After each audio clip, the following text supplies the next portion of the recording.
జనసేనకి చంద్రబాబు షాక్ ఇవ్వబోతున్నారా?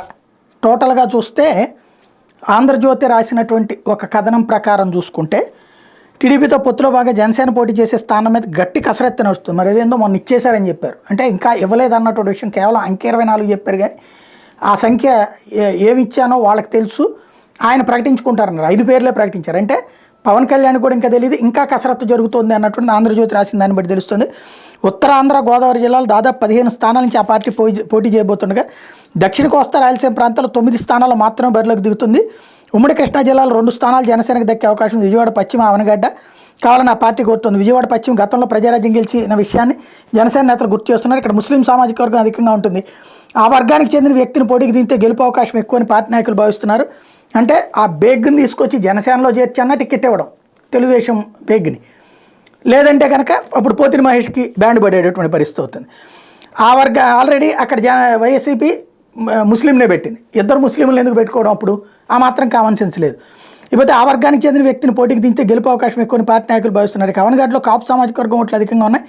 అక్కడైతే గెలుపు అవకాశాలు అధికంగా ఉంటాయని జనసేన నాయకులు భావిస్తున్నారు. కానీ అక్కడ టీడీపీ తరఫున బలమైన అభ్యర్థిగా మాజీ మంత్రి మండల బుద్ధ ప్రసాద్ ఉన్నారు. గుంటూరు జిల్లా విషయానికి వస్తే తెనాల నుంచి పీఎస్సీ చైర్మన్ నాదెళ్ల మనోహర్ బరిలోకి దిగుతున్నారు. గుంటూరు ఈస్ట్ వెస్ట్ సెట్లలో ఒకటి ఇవ్వాలని జనసేన కోరుతోంది.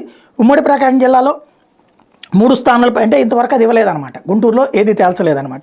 ఇకపోతే ఉమ్మడి ప్రకాశం జిల్లాలో 3 స్థానాలపై దృష్టి పెట్టింది. కనీసం 2 ఇవ్వాలని అడుగుతోంది.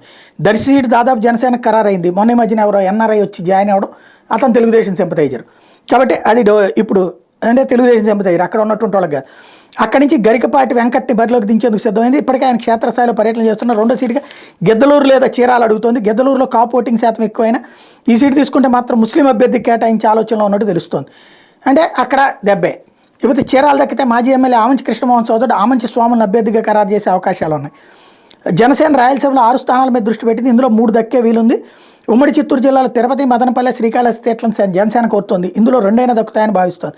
తిరుపతి దాదాపు ఖరారైనట్టే భావిస్తున్నారు. ఇక్కడ అభ్యర్థిత్వం కోసం కిరణ్ రాయల్, హరిప్రసాద్తో పాటు మరికొంతమంది పోటీ పడుతున్నారు. డాక్టర్ బాబు కూడా. అనంతపురం జిల్లా ధర్మవరం సీటు కోసం తీవ్ర పోటీ ఉంది. జనసేన రాయలసీమ ఇన్ఛార్జి చిలకం మధుసూదన్ రెడ్డి తొలించి నియోజకవర్గం మీద దృష్టి పెట్టారు. సీమలో ఆ పార్టీకి రెడ్డి సామాజిక వర్గం నుంచి ఉన్న బలమైన నేత ఈయనే. అందుకే పవన్ గట్టిగా పట్టుబడుతున్నారు. ఇదే సమయంలో బీజేపీ కూడా పొత్తులో ఆ సీటు కోరే అవకాశం ఉంది. అనంతపురం టౌన్ సీట్ జనసేనకి ఇవ్వడం దాదాపు ఖాయమైందంటున్నారు. పుడపర్తి సీటు కూడా అడుగుతున్నట్టు తెలిసింది. కడప జిల్లా రాజంపేట లేదా బద్వేల్ నుంచి ఆ పార్టీ బరిలోకి దిగే అవకాశాలు ఉన్నాయి. ఇందులో షాక్ ఏంటయ్యా అంటే ఇంతవరకు బాబు ఇవ్వలేదు, ఇంకా బేరం ఆడుతున్నారు, ఇచ్చేసినట్టే రాశారన్నటువంటిదే ఇప్పుడు ఆంధ్రజ్యోతి వార్తను చూస్తేనే అర్థమవుతుంది.